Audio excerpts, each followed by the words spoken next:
Good evening. It is 6 p.m. and we will call this December council meeting to order. Please rise for the playing of the national anthem.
So we'll begin this meeting with a land acknowledgement. With gratitude, the Township of Leeds and the Thousand Islands acknowledges that these lands and waters are traditional territory of the Algonquin, Mississaugas, Mohawk, and Huron-Wendat. To recognize the role the township must play in truth and reconciliation, we also acknowledge the displacement of these peoples. Additionally, the township would like to respectfully acknowledge the First Nations, Inuit, and Métis people who also call this place home. We make this land acknowledgement to honor the Indigenous ancestors who have stewarded these lands and waters since time immemorial. Number 4 on our agenda is motion to adopt. And the motion comes forward from Councillor Antoine Hartley, seconded by Councillor Maybe, that the agenda be adopted as circulated. Discussion? I have no hands up, so I'll call the question. All those in favor?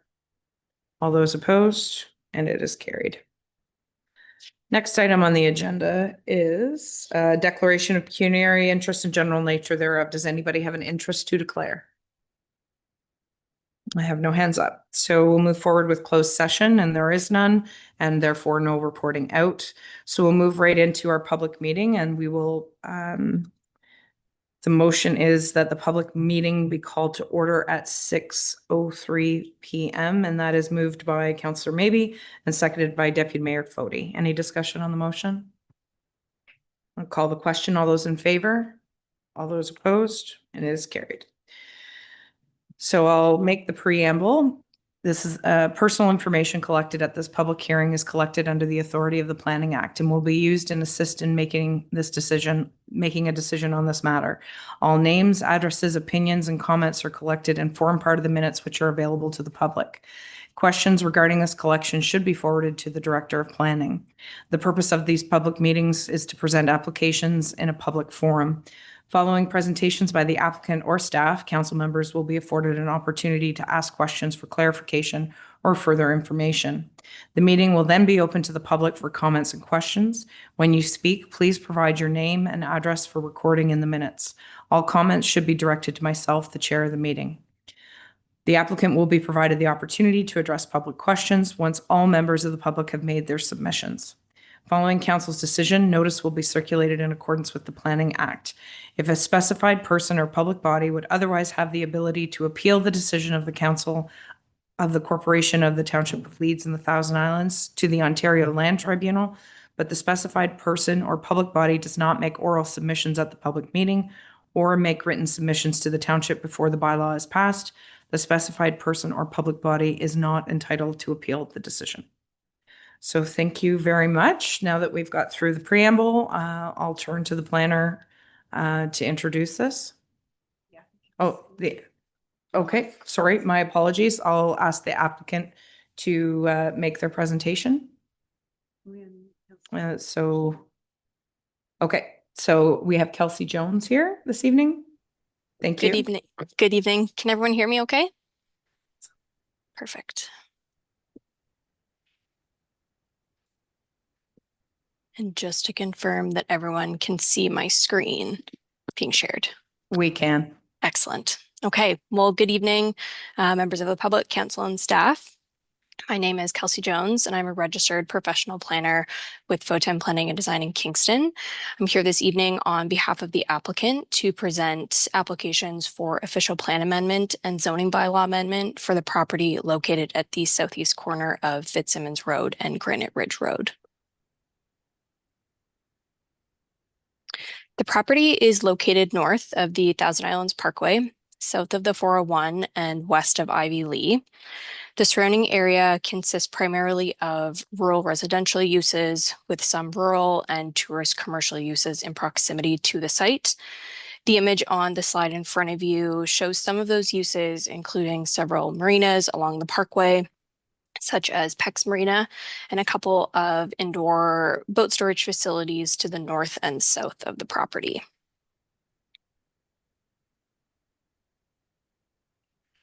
Property has an area of approximately 3 hectares with about 172 meters of frontage on Granite Ridge Road and approximately 136 meters of frontage on Fitzsimmons Road. The property is currently vacant and partially wooded, including the eastern portion of the site, along with the corner of the site at Fitzsimmons and Granite Ridge. And there is an existing vehicle access provided from Fitzsimmons Road. There has been some site alteration and site preparation work that has occurred over the past couple of years on the property, and that consisted of blasting of rock on site as well as some regrading.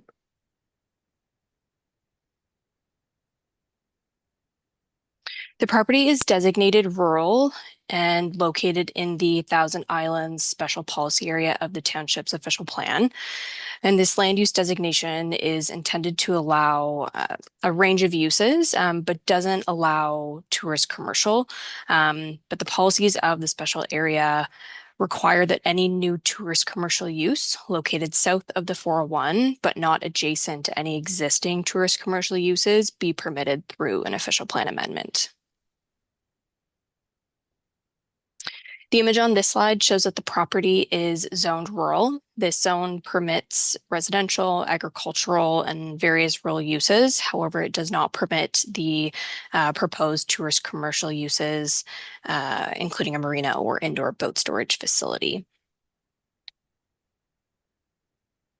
So the purpose of the applications is to redesignate and rezone the property to tourist commercial to allow the development of the site with 2 indoor boat storage buildings, which will be associated with Pex Marina, which is located southwest of the property at 505 Thousand Islands Parkway.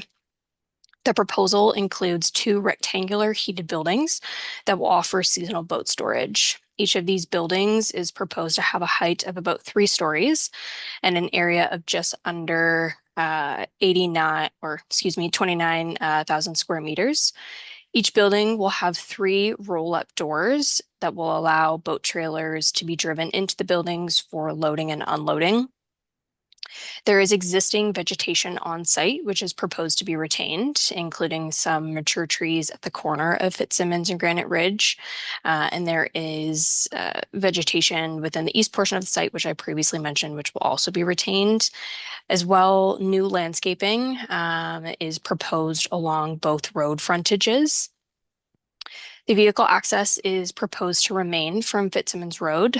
There will be 4 on-site parking spaces on site. As well, there will be gravel drive aisles around the perimeter of both buildings. Private services are proposed on site via a well and septic system. And the primary use of the property, it's going to occur on a more periodic basis throughout the year. The main periods of activity will begin at the beginning of boating season, so generally from April 1st to May 30th, and then at the end of boating season from about September 15th to December 1st. So at the beginning of the season, boats will be loaded onto trailers on site and transported to Pex Marina via Fitzsimmons Road. And then at the end of the season, boats will be loaded onto trailers at Pex Marina and transported to the subject property to be offloaded inside of the boat storage buildings. It's anticipated that approximately 150 boats will be stored on site within the buildings, with approximately 10 to 12 boats moved per week during the start and end of the season months. During the other months, generally no activity is anticipated to take place on site. Since our non-statutory public meeting for these applications in September of 2023, there have been some changes to the proposed development, which occurred as a result of some of the input that we got from the public during that meeting, along with yourselves, council, and also just comments and feedback we've received from township staff, as well as some of the peer reviewers. So one of those changes is the size of the buildings. They propose to be reduced by about 450 square meters each, or around 4,300 square feet per building. And as a result of the reduction to the building size, the setback of the buildings from Granite Ridge Road has been increased from about 17.1 meters to 29 meters. As well, we have confirmed that the building height of both buildings will be the maximum of 12 meters. And then we've also added some additional landscaping along both road frontages in the form of both coniferous and deciduous varieties.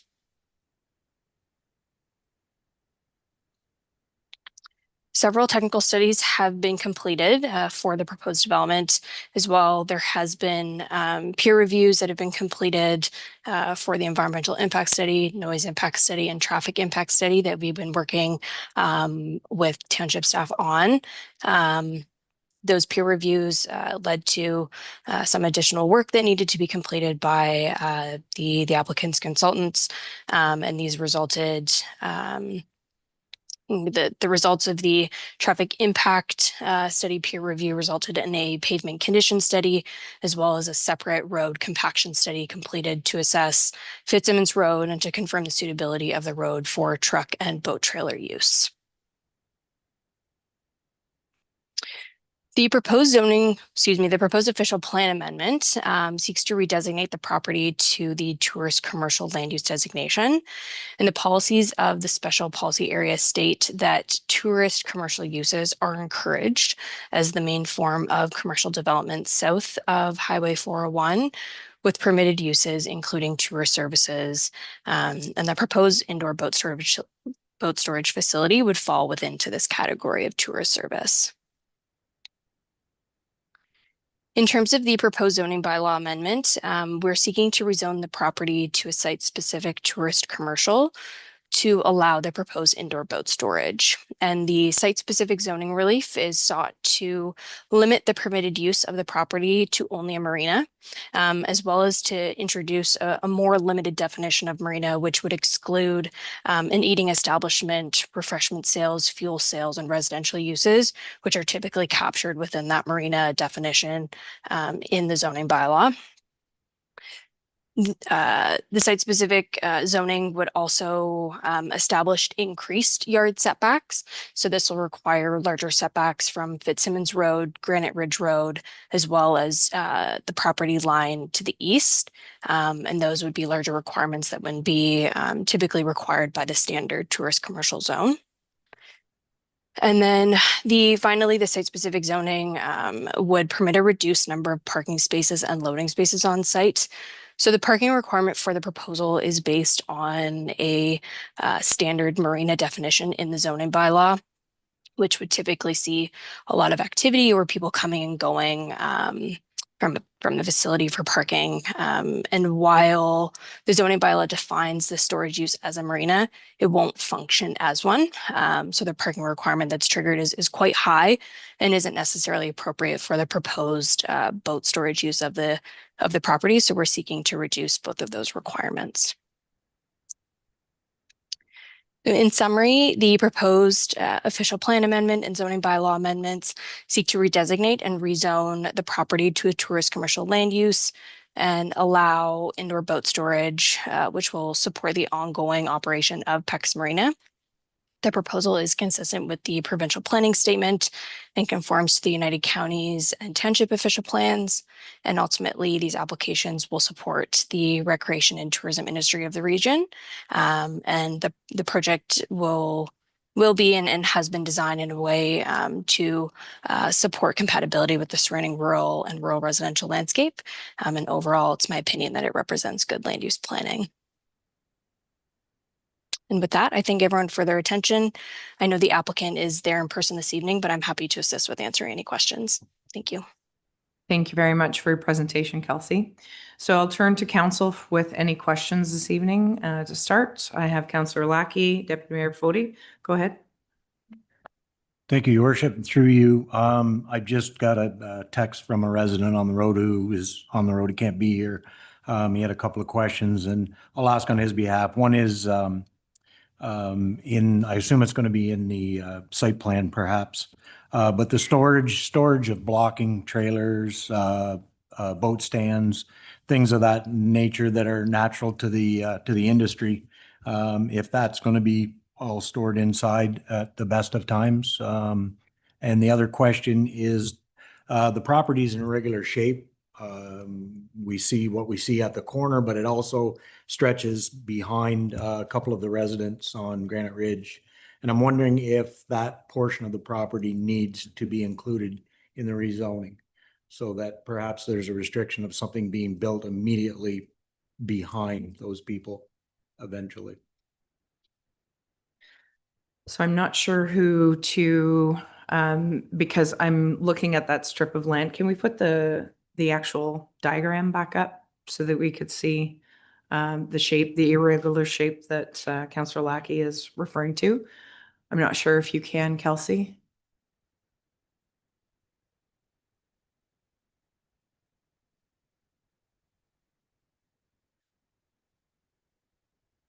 Okay, so you're talking about the long part of the L instead of the fat part of the L?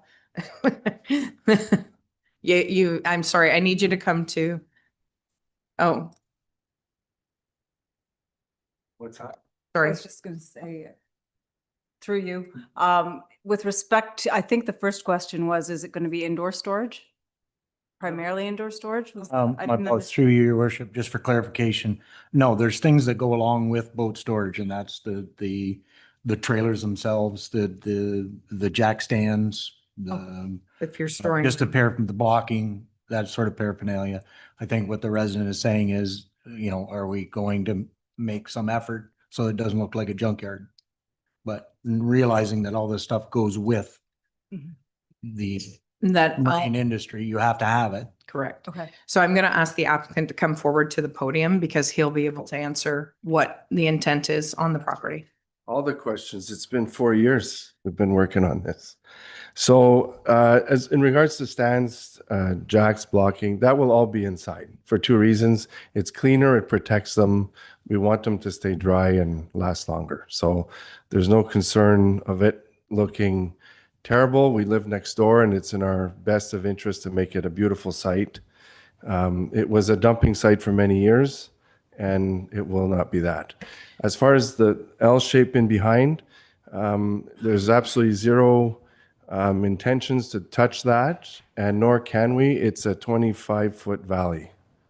So that I was going to say that it doesn't meet There's- setbacks to put anything back there. But you physically couldn't do anything anyhow. And besides, we're not here to upset our neighbors. We want them to have a nice backyard, and we don't even walk back there. So that is not a concern. Right. So the other thing about the blocking and everything that's going to happen indoors, I lost my point.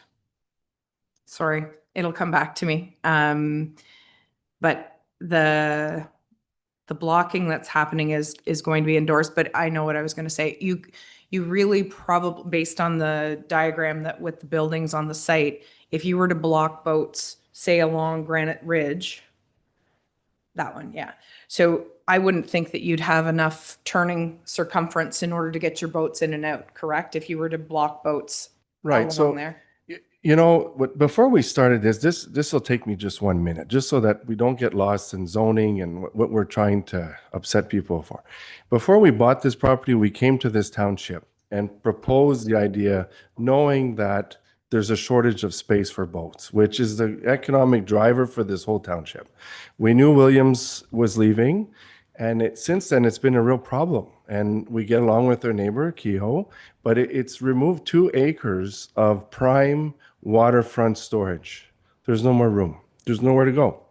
So I came here, met with 5 people from this township with the idea saying, look, is this possible? And I got told, you know, get a consultant. You're going to have to do something for fire, put a dry hydrant, get Village Keys permission. And it's a process. So I went ahead and did all that. And that was 4 years ago. And we've done nothing but studies upon frustration. And the idea to this whole project is we're trying to not shrink wrap. We're putting 6,000 pounds of plastic so in 5 months, if you go to our marina, we're going to slice every bit of plastic that you see on the parkway. So everyone's worried about here. Well, it doesn't look very pretty on the parkway when it's just loaded with plastic. It's all going in the dump that this township pays for. So you guys pay for it. It all goes in the dump. Then we put 5,000 gallons of antifreeze in the river. There's nowhere to.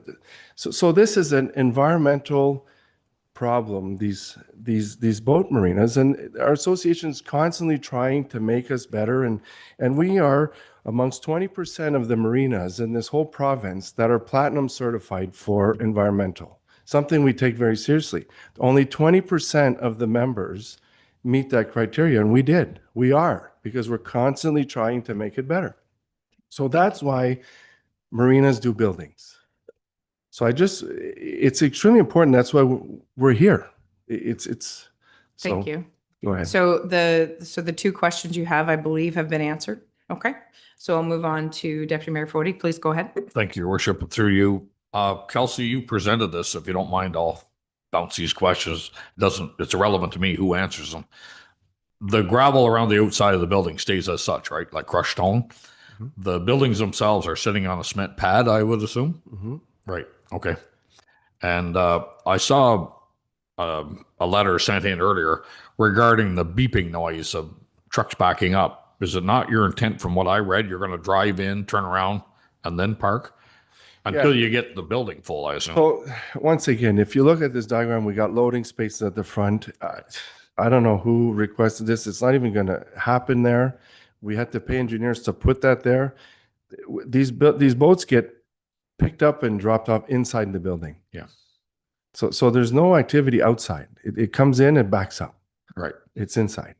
Okay. And these buildings are heated, right? Yes. How? Propane. Propane? Yes. Okay. That is what's available. We Right. put natural gas. Okay. I'm good. Thank you. Okay, go ahead, Councillor Maybe.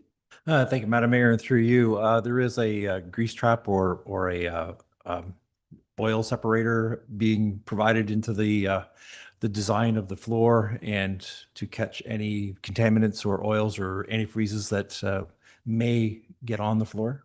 There's none at this time. It's not a requirement due to the fact that we will not be performing any works that's requires of this. Just like the building we put at Pex Marina 7 years ago, Yes.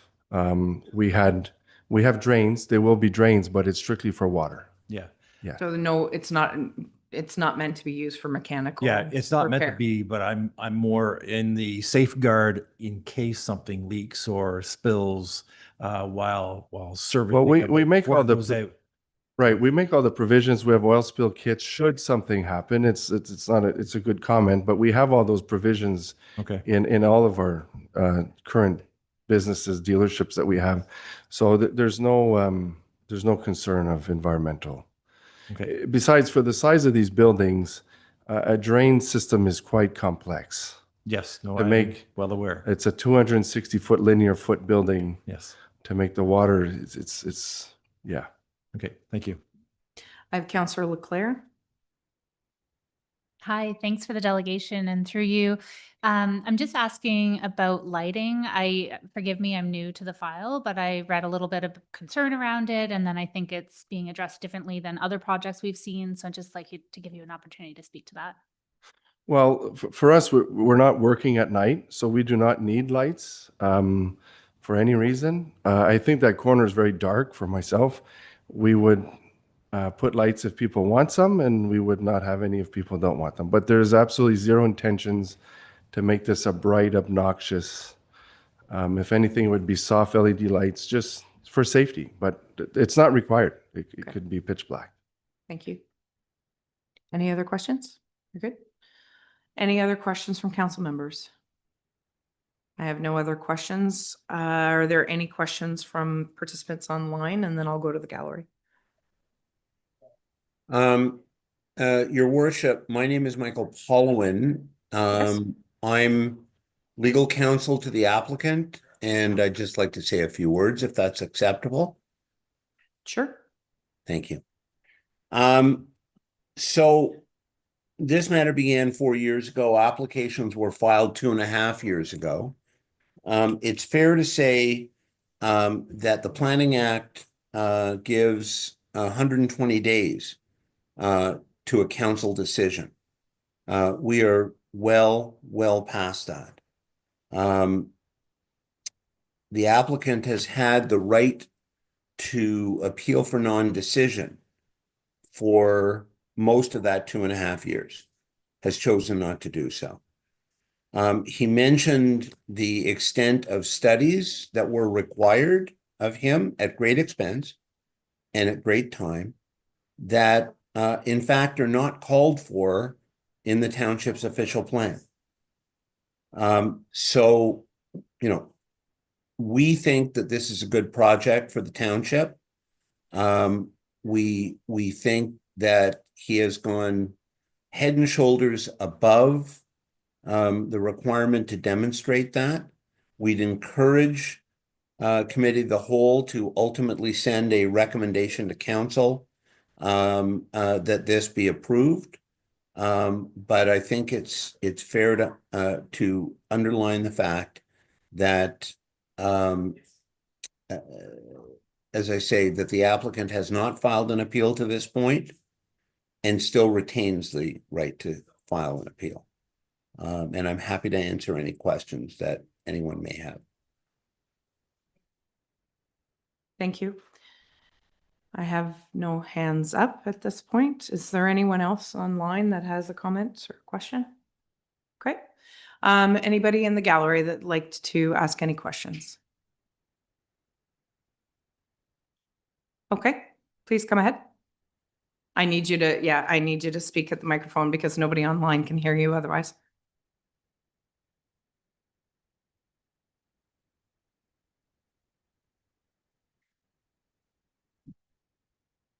Your worship and council, Can you bring the that's microphone really, down? Thank you. sorry. Your worship and council, thank you for allowing me to come and speak. My name is Susan Grayling. I live on Granite Ridge Road. I'm about 4 spaces down from the project. I am not a public speaker. I am just a mom, a grandma that lives at home. I'm at home almost all the time. I hear and see what's going on, but I'm nobody. I don't have lawyers. I have questions, and I have a property that I came to, and my husband and I bought this because right at the beginning it said rural residential, not rural commercial, not rural tourism, commercial, or all those other words tossed in. It was rural residential. I'm here because I want to protect that for myself, for my family, and my future. We came here, my husband and I, we are older. This was supposed to be kind of our last home. Wanted to be carried out in a pine box. We don't want to move again. But this project has already affected our lives. I don't understand, and maybe someone can answer me. It's my understanding that if I would like to put up a shed that is 10 square meters, I need to come and I need to get permits for that, and I need to apply, and I need to get permissions, even to scrape the dirt down and just prepare for a pad to put a 10 square meter building.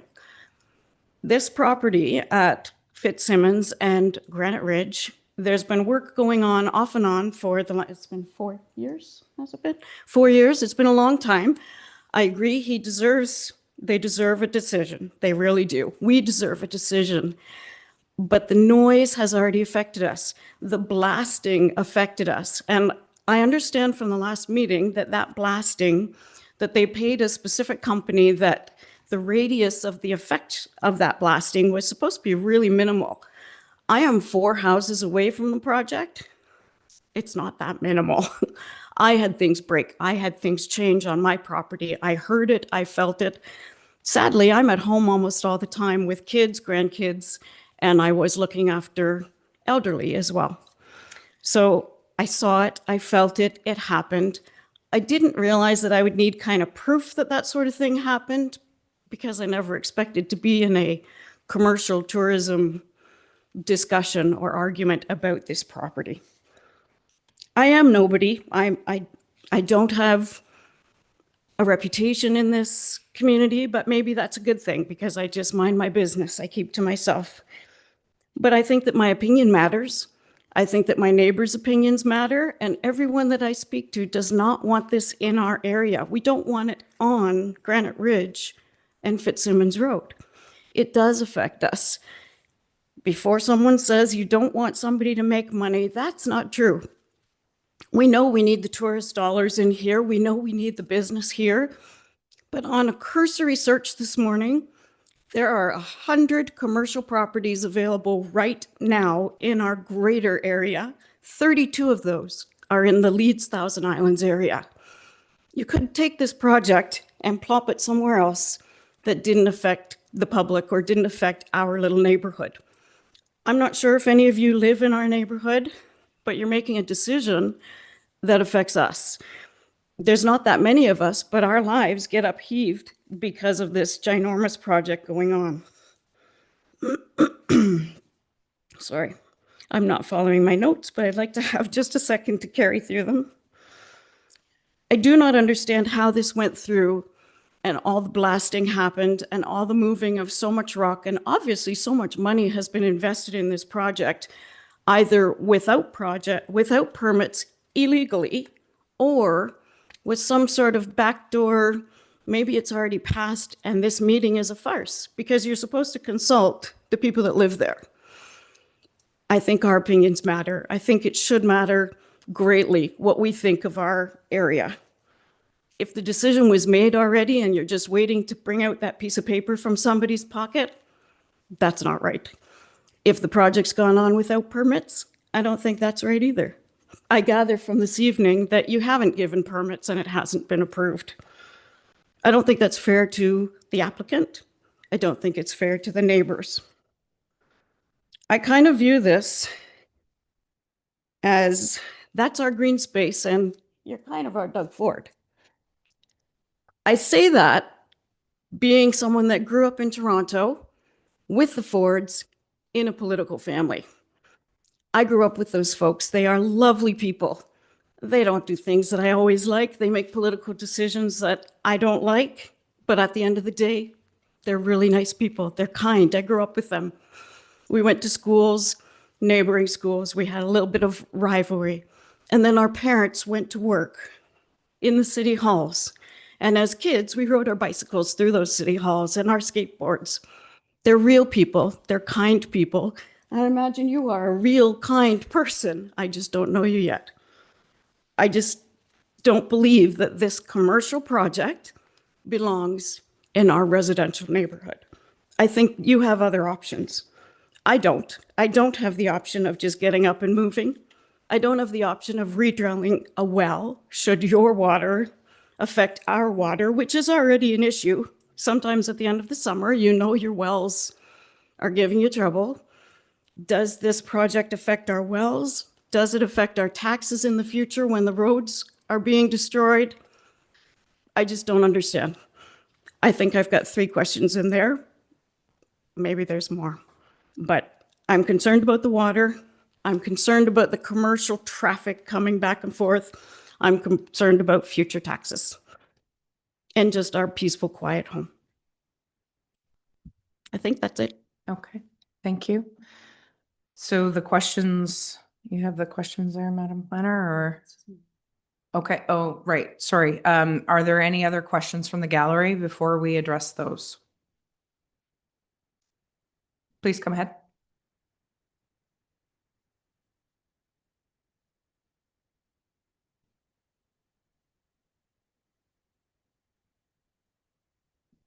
Good evening. The name's Michael Good. I live on Granite Ridge. And I'll just like to reiterate what the comments were prior. I'm a resident when I moved here. I think the property in question was deemed floodplain. Ultimately, there was an amendment made to rural residential. Now we're in this no-win situation that as I perceive it, as tourist commercial. And I think that the question really revolves around the fact that the planning that's gone into it, the money that's been invested, has been based on the assumption that the individual has a green light to proceed, which makes it somewhat problematic in my mind as far as the rationality and the pragmatic assessment and the protocols involved. But if it does go ahead, the question still revolves around the land use. The business model, when Pex Marina first opened up, had his designated business model. He had boats, he had storage, he had the servicing requirements, he had his land. And the premise that I'm hearing from the planner is that it is primarily for the sake of environmental issues. The fact that his clients, the boaters, have been there for sometimes a couple of years, maybe longer, and it is what it is. The fact that those boats would be moving to the new premise opens up the argument of what's happening to his property now that the boats are no longer going to be stored there, and it's going to involve the boat traffic back and forth. I think there's a safety issue that as you come off the parkway going up to Simmons, there's a very significant curvature in that road on a hill. It's a blind hill. I walk it, I run it, I bike it, and one has to be cautious. What's the typical size boat at Pex Marina? I don't know. 30 would be a small one, I would think. You put that on a back of a tractor, you run into issues with opposing traffic. And I think that traffic issue is a significant safety issue to begin with. And not too sure if anyone's really discussed that at length. There's probably been a study done and it might have been approved, but I walk it and run it almost on a daily basis, and it is an issue when you throw a 40-foot boat on a trailer with a tractor. Should the project be approved, I'm just wondering on any enforcement issues the township might have. They say four parking spots. How's that going to be maintained? Who's going to enforce that? Outside storage? He said, no, it's going to go inside. Well, when you look at any marina or any storage facility, there's lots of stuff hovering around outside. The question is, 2 years down the road, when you see a dozen boats with shrink wrap outside, how do we enforce that? The aesthetics of a commercial property in a rural residential area obviously is not benefiting any of the local residents. Any one of you living in that premise, in that vicinity, would not be in an appreciative mindset because you don't know the impact on your property values. And that is a significant concern that people have when you throw in a undesirable commercial property amidst a rural residential. And how you answer that is sort of, you do a little bit of soul searching on your own mindset. But place yourself in our mindsets where we live there and we're looking at something that is undesirable. Any storage facility that I've seen, let it be Huck's, let it be Joe Powell's facility, they're big, huge buildings that deter totally from the aesthetics of the area. So I'm not too sure how one has spent 4 years, investing time, energy, and a whole lot of money without approval. Then that just boggles my mind. And that is a question for each of you council members to really answer to the public being residents of Fitzsimmons and Granite Ridge. So thank you for your time. Thank you. Are there any other questions from the public? Okay, I have no other hands up, so if we could get answers to the question, I'm not sure. Oh, we'll go to Kelsey. Oh, I can answer. Oh, sorry, I'll let the applicants answer. Well, there's a few, so just remind me if I miss any. As far as the concerns of the neighbors, I'm a neighbor as well. So there's zero benefits for us to do anything that people wouldn't be happy with. As far as the blasting, it's a very costly, unfortunate thing. We had to do so much of it, but it was our decision to do so. We do not have prior approvals.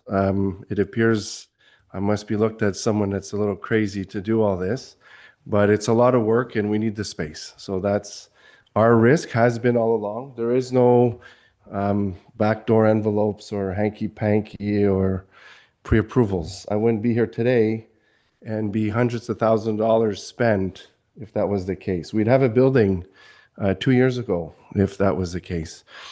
As far as the blasting, ma'am, we brought this up 2 years ago. Our seismographs are destined. I provided you information that we can get those for you and can assure you that there's no damage within 3 feet of any rock that was cracked. So, but whatever, we associated that 2 years ago. As far as the traffic, that S curve, we've studied that road. I'll tell you, we're over $60,000 spent on Fitzsimmons, and to anyone in a city with it's totally crazy what we've had to do. We've been asked to do core samples. We've been asked to measure the road. We've got drawings of engineers. We've had the township argue with engineers that the road couldn't do this, couldn't do that. It's just a painful, ridiculous process. And we have a drawing of a truck that you have on the file, but this truck represents 20% of the type of boat. We're going to be putting sea-doos, wave runners, pontoon boats, a lot of small boats, 80% of our boats. You have a beautiful operation up the road here in Rockport. If there's anyone that would be concerned about traffic, I would attest Rockport has a lot more pedestrian traffic, buses, tourism, and Huck's is doing just fine with what they're doing. Ivy Lee Road just up the road, no concerns. You've got the landing, my neighbors are right here. They've been using that road 20 years, up and down the road, spring and fall, on the S curve. You guys have asked us to widen the road. I said, look, we're ready to help in any way, but I'm getting no cooperation. So I don't know how many more engineers we need, how many more peer reviews we need. The next steps are not going to be studies, I can assure you of that. So we've proved that this road is sustainable, the traffic can meet it. We've paid our dues without any guarantees, sir and ma'am. So if I don't want the neighbors to think that this township has granted us any permission. I wouldn't be here. And what other questions was there? I think you answered the blasting, you answered water, in regards to water quality. So as far as runoff and dealing with anything in that regard. I mean, we don't have enough time to go over my last 4 years of hell, but the engineering that you made us do for water drainage is criminal. You've made our engineers redo the drawings 3 times to show water. You basically made us do a racetrack for water to go into an area that the water is not going to go to. I've tried. I've tried to talk. The water is going to naturally go into the ditches that have been there for 1 billion years. I can't reroute water on gravel that's been blasted. It's not possible. So we have those drawings. You have those drawings. It's ridiculous what we've had to do. No other storage building has water on site. We apparently need to have 210,000 liters. We're going to have enough water to feed the town of Lansdowne if we get this permission. I mean, 210,000 liters of water is what we're asked to put in the ground with a hydrant for this project. Not one other building has even a fraction of that water. Not one. So that's my question. And I've asked the question and I get the replies I get are a copy paste building code. So I'll ask the planner, the director of planning to answer that question. Just before you start, I do believe that Fox Run has underground storage for water for firefighting as well. And then they put in the dryer hydrant. Is that not the case? I believe that's the case. But anyways, go ahead. Thank you, through you. With respect to water on site, there is a building code requirement that this occupancy or buildings of this occupancy provide water for firefighting reasons, which is why it's been asked for on site. In the past, previous facilities have been built that had different arrangements made because of proximity to water, distance to water, such as the Ivy, which put in a dry hydrant. In this case, it's further from the site. The applicant was asked to provide a rationale from a qualified person based on building code or provide on-site water, which has been provided. So that will be reviewed through the site plan control process. In addition to that, a stormwater management and grading plan will be required as part of site plan control. So those matters will be looked at. Are there any other questions? Counselor, maybe go ahead. Yes, Madam Mayor, and through you. So all the blasting is complete at this point? Yes.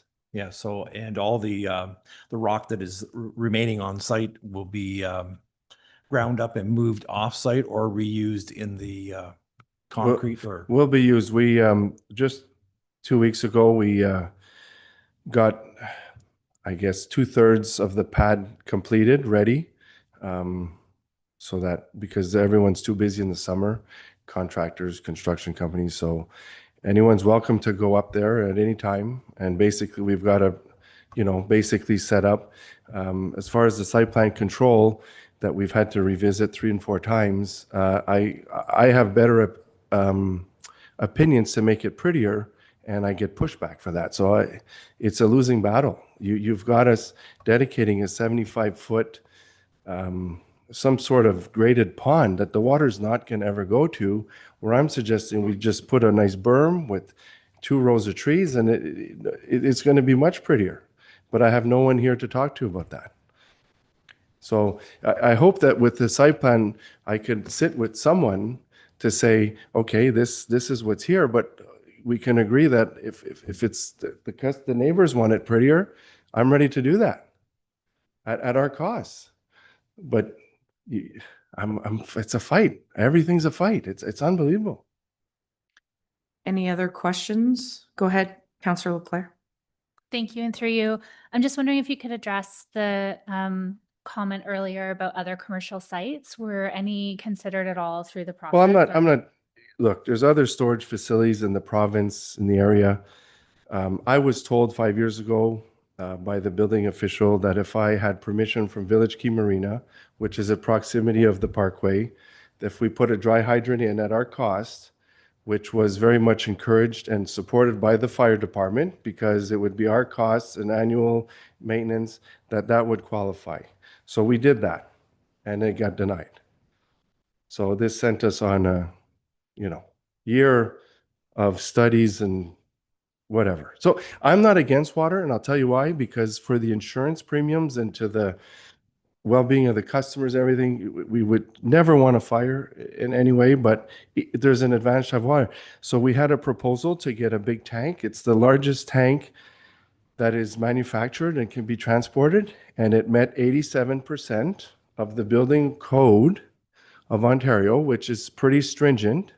and it got denied. So you want more water? I'll give you more water. I'm just trying, it's just every step. For 13%, we'll make it 105%, so everyone can be rested easy. But at 87%, we got told not sufficient, which is equivalent to having 40 fire trucks on that property at all times, full of water. So we do not have pre-approvals. We're still fighting over water. So, okay, the rest of council, any last questions? Okay, so we thank you for the answer to the questions and to your planner, Kelsey, and to Mr. Palomon for attending. Sorry? Oh, Lindsay, I apologize. Sorry, Madam Mayor, through you, I just confirm that notice for this public meeting was provided in accordance with the Planning Act, and that if there are interested members of the public who want to be notified of future meetings or decisions, staff have a sign-in sheet, sign-up sheet that are available in the meeting room in the lobby for members of the public to put down their contact information. Thank you. Thank you. Thank you. Okay, so we'll move forward with the next motion, which is made by Deputy Mayor Fody and then seconded by Councillor Antoine Hartley, that the public meeting be closed. All those in favor? All those nobody opposed, and it's carried. Okay. Next item on the agenda is briefings, and there are none, and we'll move on to the consent agenda. So the motion is moved by Councillor Maybe, seconded by Councillor Antoine Hartley, that November 10th, 2025 council meeting minutes, December 1st, 2025 committee of the whole meeting minutes be adopted as circulated, and that the October 28th, 2025 committee of adjustment meeting minutes be received and filed. Any discussion on the motion? Any errors or omissions? No hands up, so I'll call the question. All those in favor? All those opposed? And it's carried. Next item is staff reports, moved by Deputy Mayor Fody, seconded by Councillor Maybe, that the council approve the staff reports as recommended at the December 1st, 2025 Committee of the Whole meeting, items 12.1 to 12.4. So 12.5 will be considered in a separate motion. Are there any comments or questions in regards to any report from 12.1 to 12.4 before I call the question? Seeing none, I will call the question. All those in favor? All those opposed? And it is carried. 12.5, moved by Councillor Antoine Hartley, seconded by Deputy Mayor Fody, that further to the December 1st Committee of the Whole meeting, where the committee refused the recommendation of staff, council supports the recommendation of the Committee of the Whole to refuse zoning bylaw amendment application D14-2025-010. Discussion on the motion. I guess all that's been said has been said. So I will call the question. All those in favor? All those opposed? And it is carried. Next item is 13.1, 2026 council member attendance deferred from October recommendation, moved by Councillor Antoine Hartley, seconded by Councillor Maybe, that the council authorize the following members to attend the following members of council to attend the following conferences as listed: Ontario Good Roads Association Conference, Councillor Blank and Councillor Blank, and Association of Municipalities of Ontario, AMO, Councillor Blank and Councillor Blank. So I will take suggestions. I know that as of right now, Roma, we have Deputy Mayor Fody and Councillor Antoine Hartley that are attending. So the positions for 2 for Good Roads and 2 for AMO, which is in Good Roads, is April? End of March, and AMO is in August. So go ahead. Thank you, Your Worship, and through you. The whole purpose, from what I understood, from prolonging this selection was for a seat yet to be filled. So I think we should give Councillor Leclerc the first opportunity to pick and choose what may fit, if it fits. Councillor Leclerc, do you have any interest in either one? Yeah, thank you so much. So with my other hat on, I'll be attending Roma and AMO already. So I think that leaves those seats open. And So do you have any interest in Good Roads? I can attend. I checked the date. So Okay. if it's open. Okay, so we have interest in Good Roads by Councillor Leclerc. Anyone else interested in Good Roads? Okay, and Councillor Kelman. Okay, and I have no other hands up. Okay, so that makes it simple. So Councillor Leclerc and Councillor Kelman. Association of Municipalities of Ontario Conference. Who would like to attend? I am attending on behalf of county, so I'm already going. So Councillor maybe. Anyone else for AMO? And Councillor Kelman? Is there anybody else who wants to fight over that one? Okay. So we have Councillor maybe. Councillor Kelman. Okay, so the motion is now reading that council authorize the following members of council to attend the following conferences as listed: Ontario Good Roads Association Conference, Councillor Leclerc and Councillor Kelman, and Association of Municipalities of Ontario Conference, AMO, Councillor maybe and Councillor Kelman. So all those in favor of the motion at hand? All those opposed? And it is carried. Okay. 13.2.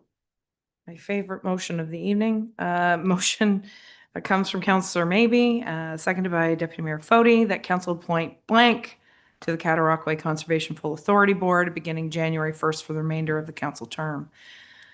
Anybody want to put their hand up for this? Currently, I am sitting on the board. I'm not going to lie, with my schedule, it is a bit much. Go ahead, Councillor maybe. Thank you, Madam Mayor. My question is, when are the meetings and Meetings are the 5th or 4th Wednesday of every month, and you can attend in person, which is at the County of Frontenac building up on Battersea Road, or you can attend virtually, and they start at 6:45 in the evening. 6:45? 6:45. And you don't have any meetings in November because they shift the November one to the first week of December. And there's no meeting in July either. I'm debating it. Great. So January till October without July, because this is a municipal election year. Yeah, that's So.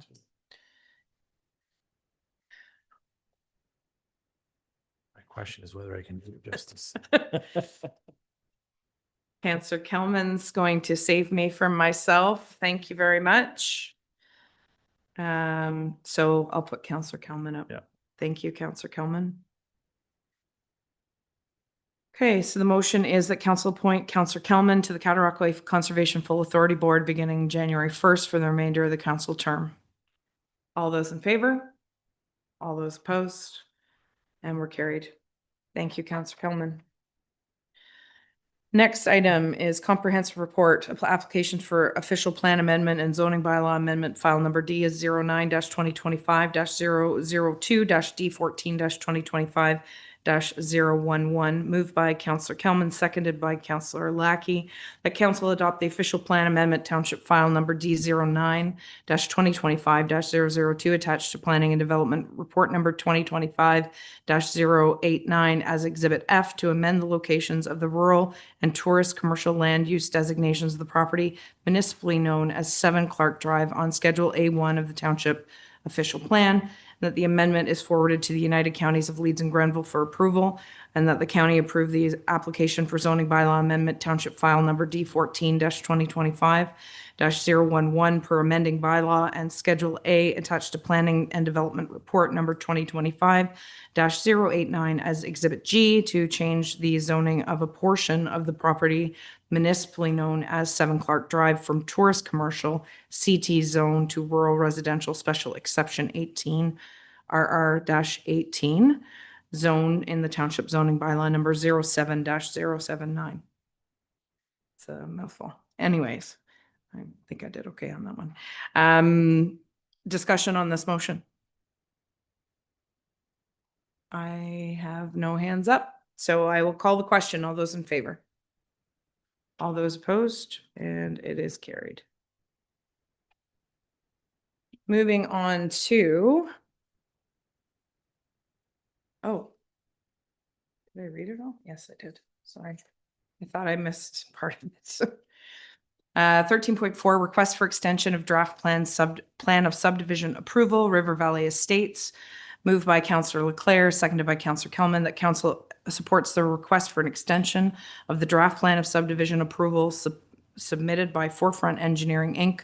on behalf of River Street Development Corporation, United Counties of Leeds and Grenville, file number 08-T-09001.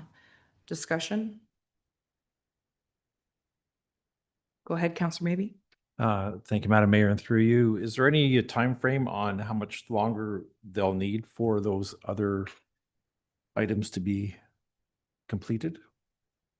Go ahead. Through you, Madam Mayor, it's staff's understanding that the studies that were being prepared are pretty much completed at this point, and they're prepared to file a zoning bylaw amendment that is required to address the requirements for phases 3, 4, and 5 of the draft plan. And it's my understanding that the counties is only permitted to issue 1-year extensions, so that is the extension under consideration. It would be to January 13th, 2027. Excellent. Thank you. And having driven up there recently, again, there's 10 homes, I think, up in there right now. So they have increased and they look great, by the way. So, yeah. Okay. Questions, comments? I'll call the question. All those in favor? All those opposed? And we're carried. Next item is moved by Deputy Mayor Fody, seconded by Councillor Leclerc, that council directs staff to paint pickleball lines on the court at Jonas Park in Lyndhurst in the spring of 2026. Discussion on this motion. Go ahead, Councillor Kelman. Thank you, Your Worship, and through you.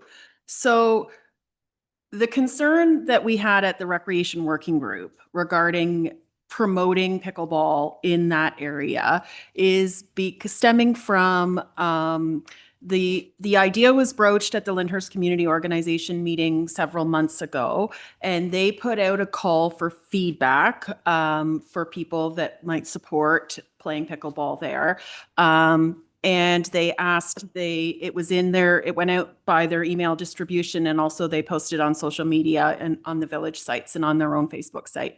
And they asked that feedback come to the Ward 2 councillors. And I have so far received 2 pieces of correspondence in favor of painting the pickleball lines. And they both came from the same household. And one of those people did the delegation for us last week at Committee of the Whole. But it also brought out a lot of negative feedback, primarily from people living in the immediate vicinity of the court. And also, I've talked to about a dozen people in the village from a dozen different households who are concerned about the noise. And that's why at the Recreation Working Group, we have not put it in our plan for next year, because at this point, it would seem that the majority of residents in the village don't want to promote pickleball in that location because of the noise. And just to give a little bit of background, it is considered to be a very loud, particular type of noise, averaging around 70 decibels, which is comparable to a vacuum cleaner or construction noise. But it is unique in that it has a pitch that can be very startling and annoying to people. And that's why pickleball has caused so many noise complaints in communities particularly across North America. Some communities have banned it outright in outdoor courts. City of Ottawa now has a pickleball noise planning guideline for their municipality. It was enacted at the start of this year, and it actually lays out setbacks. So for a single court, which this is, with a hard surface with no noise mitigation, the setback in the City of Ottawa is 45 meters for a pickleball court. So the people that have concerns about noise, I think those concerns are valid. So at this point, I would agree with the Recreation Working Group that it's not, there's nothing preventing someone from playing pickleball there. And I've seen kids playing, I've seen them draw chalk lines, I've seen them put rocks to mark out a court, and they get the equipment from the library and they play, or they just whack the ball back and forth without any lines. And there's nothing to prevent anyone from doing that. And as far as I know, we haven't had any noise complaints. But my concern is that if we paint the lines, we will encourage more use. And I know that when the court is not in use, there's no noise, but when the court is in use, there is noise, and that it is a different proximity than in Lansdowne and in CLE's Bay. And that's also why we started looking at putting in a multi-surface court in Kendricks Park, because it would give an option to Lyndhurst area residents that isn't so in such close proximity to residences. So that is the concern that I have heard in the community. And so that is why with the recreation working group, I felt that we sort of have to go with the majority at this point in the community. Okay, I have Councillor Lackey. Through you, your worship, I have no problem either way. My only issue is that I think if we do paint the lines, we're gonna open up Pandora's box. As I said before, the presentation was very, I'll use the word soft in facts. Because once you put those lines down, it doesn't matter whether there's equipment at the library, anybody can go buy a pickleball court and a pickleball net and a ball. So once those lines are down, they're down. People can, it has nothing to do with the hours of the library or the renting of the equipment.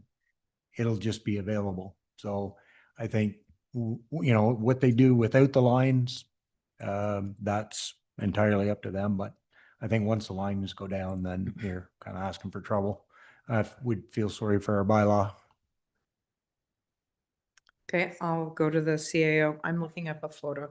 Thank you. Just to speak to that, there would be no enforcement ability under any of our bylaws for us to address any noise complaints as a result of that. Okay. Go ahead, Councillor Baby. Thank you, Madam Mayor, and through you, as last week, I guess it was, I did ask about the basketball, how often it's being used, or is there any indication of how many people are using the court for anything and the duration of time and or the time of day? How often? Is it every day? Is it just weekends? Is there any information there to give us some idea of use of the court other than what pickleball might give it? So your question is, are there more people using it for basketball than Yeah, basketball or tennis anything or else. anything else? Or Do we have that? I don't imagine we have that sort of data. no. But in that vein, I just pulled up a picture of Jonas Street Park, and my memory is good, but it's short. Based on the photos, there's chain link fence in behind the basketball net, but it's the height of the chain link is below the bottom of the net based on this photo, and it could be the angle. Is there chain link on the far side, where on the treed side, or no?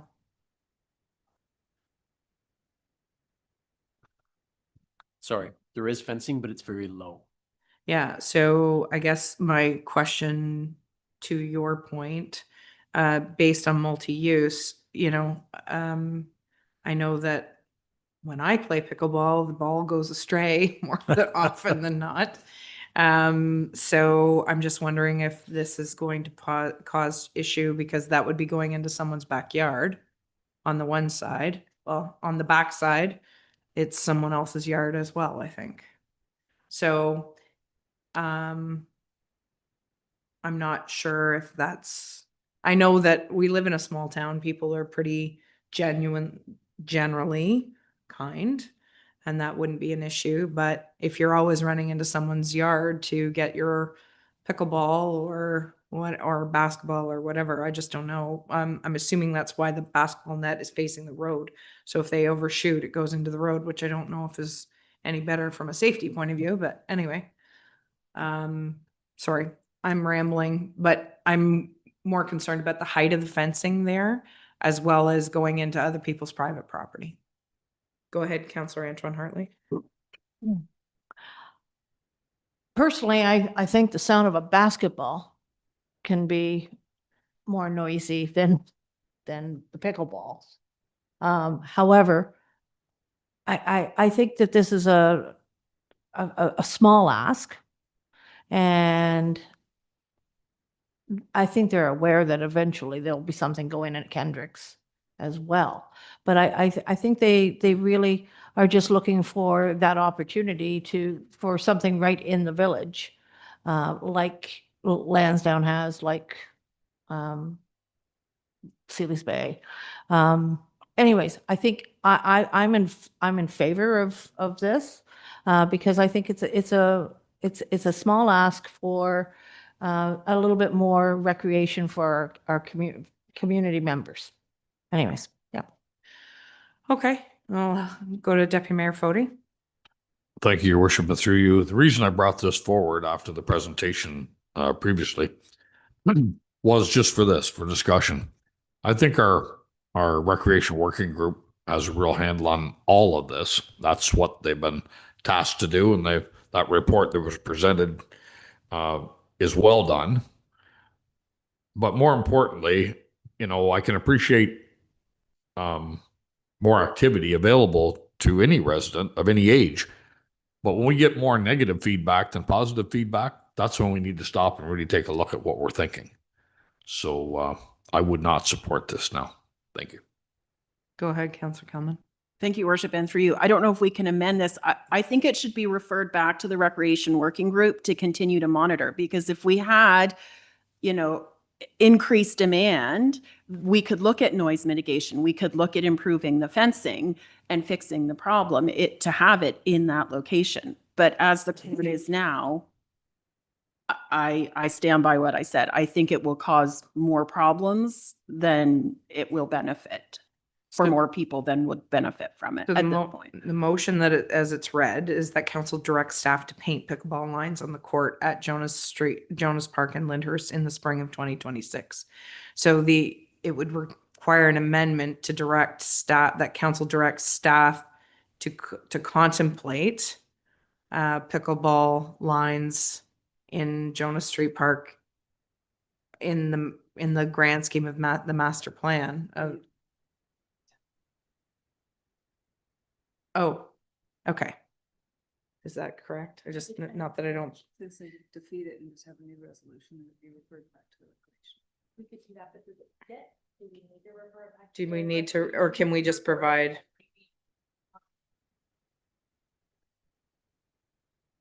Through your worship, I would say if we defeated it, it is going to remain on the radar, because it is a sport growing in popularity. And so it will be something we continue to discuss at the Recreation Working Group. And pickleball in general in Lyndhurst area, both at Jonas Street Park and Kendricks Park, are both being contemplated as part of the larger. Yes. So defeating this wouldn't mean that it would never happen. No. Okay, just so we're clear. So unless somebody wants to amend the motion as it's presented, then I will call the question as it is written. Go ahead, Mrs. Leclerc. Yeah, thank you. I just, I don't know about amending it, but I just wanted to add that, so I can absolutely appreciate the challenges around noise. And I think it's something to think about, and we can consider sending it to the working group. It sounds like they're doing amazing work.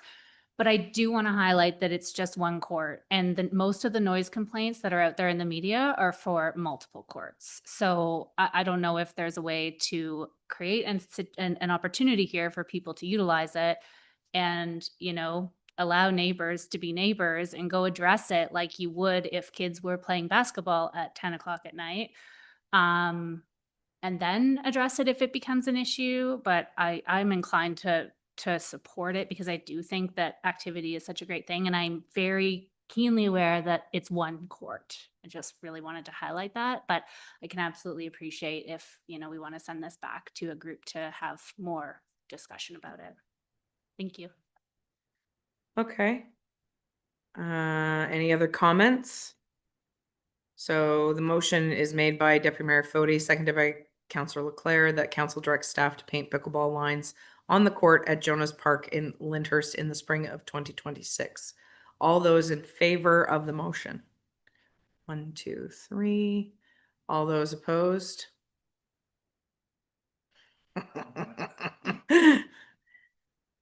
So I'm going to vote against this and ask that it be further contemplated I'll give my rationale is I'm concerned about the fencing as well. I think that there needs to be, not just for pickleball, for the basketball, because I'm looking at this photo, looking at the basketball net, and it's essentially above the fencing. So I think there's an overall sense of safety that we need to contemplate. So it is defeated. Okay. Next item on the agenda.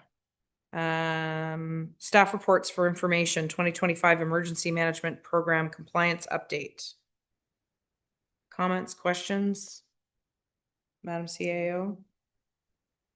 Thank you. Through you. This is just for council's information. We've done a review of the emergency management plan.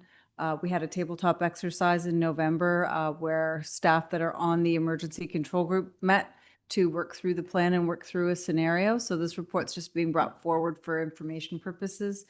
We have completed our emergency compliance submission to the province for the year. So hopefully we're all in compliance. And there will be more reports brought forward in the new year with respect to appointing a new CEMC. We'll do a review of the rules within our plan as well as obtaining some training. Okay, thank you very much for that update. Any further comments or questions in regards to the information? Okay, moving on to information items, which there are none at this meeting. Announcements and statements from councillors. Go ahead. Thank you, Madam Mayor, and through you, just being, getting closer to Christmas. December 14th, BIA Santa in the Park will be happening. Some of you may have seen the Facebook from last Sunday. Anyways, it's another whole fun thing. Anyways, I will also say we do have a council meeting happening on Thursday for our budget meeting, but wishing all a Merry Christmas and a Happy New Year, since this is our last official meeting before Christmas, and wishing everyone a great holiday season. Thank you. Go ahead, Deputy Mayor Fody. Thank you, Your Worship, and through you. I think all of council got an email just this week, as a matter of fact, or end of last week, I should say. I remember presenting to council that I attended a drainage meeting presented at Roma 2 years ago. And in regards, it was Chatham-Kent who were taking the railways to court for not complying with their obligation of drainage. And if I remember the number, I'll just round it out. Chatham-Kent has 4,100 or 4,300 municipal drains. It's absolutely bizarre, but that's what they have. I mean, if you've ever been up in that area, you'd understand why. It's as flat as a pancake. Regardless, they had allowed any other municipality to join in on that if they wish, because they were going ahead with it anyway, and they just thought it would give more credence to the application if there was other municipalities. I know there was a number. I know I presented our name to that just because we have railways, but it wasn't just railways. They were setting a precedence. The railway was the issue at that meeting, but they said they were also incurring issues with other utilities, pipelines and hydro and others, who were beginning to balk at being compliant with longstanding rules. Just this past week, that's what the notification was about. They won that charge. It's being appealed by the railways, which is not surprising. But based on what I read, it's highly unlikely it's going to change. So that was comforting, especially since we have railway run right through our whole municipality. And there's other utilities like a pipeline. So I was given a lot of comfort in knowing that, you know, the voices were heard on that one, or at least the courts saw it that way. So we'll see how this plays out. But it did say that because of the standing of the court, that the costs incurred to date would be able to be recouped. And it stands at, I think, 1.7 million was the number I read. It was high. But it's encouraging to know that what you expect, you know, Crown corporations and utilities companies to be good neighbors, if you will, when they're partaking in our various municipalities, that unfortunately this had to go to court to establish where the law stood. And right now the law stands on our side. Thank you. Any other statements from counselors or announcements? Rockport has their meeting, or was that last week? Pardon me. Knew it was in December.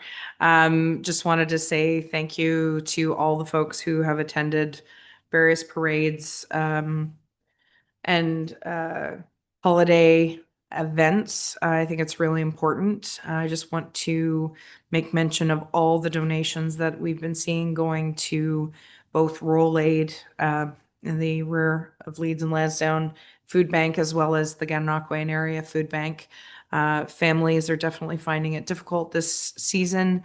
So it's really great to see the generosity that is happening. I saw that the casino folks made the food bank their charity, and I think they raised $6,000 just with that growing group of folks. So one of the things that I said at the tree lighting out at Sealy's Bay is that if nothing else, it's not necessarily your money or what you can give as gifts, but really it's about your time and your care that you can provide. And for those who may be less fortunate or alone this holiday season, if you could please make the effort to reach out to them.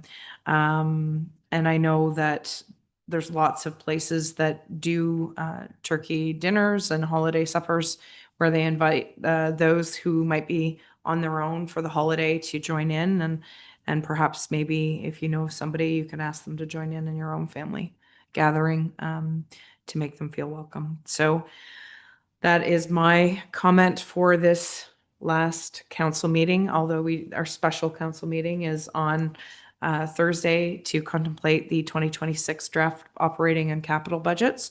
So tune in if you're interested in that at 10 a.m. until 4:30 p.m. Ish. And we hope to answer as many questions as we can. Just a reminder to all of council that if you have any questions specific to the budget or comments, spelling errors, Phil loves those. Please reach out to either Phil or the respective director in any department if you have questions about the items in the budget.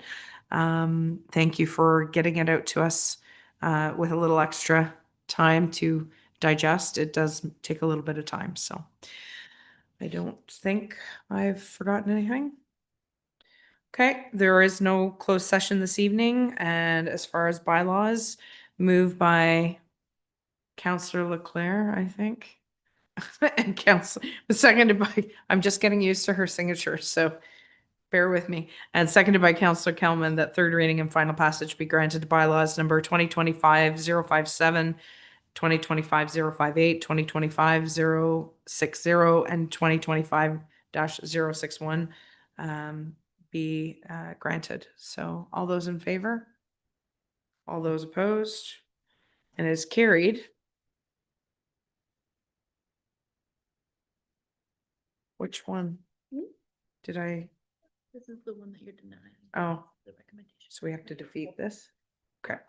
So this is where it's tricky, folks, because we haven't done one of these before. So the next motion is made by Councillor Leclerc, seconded by Councillor Lackey, that third reading and final passage of bylaw 2025-059 be granted. Now, this is the one that we defeated at committee of the whole. So technically, if we don't want it to pass, we would have to defeat it here as well as a bylaw.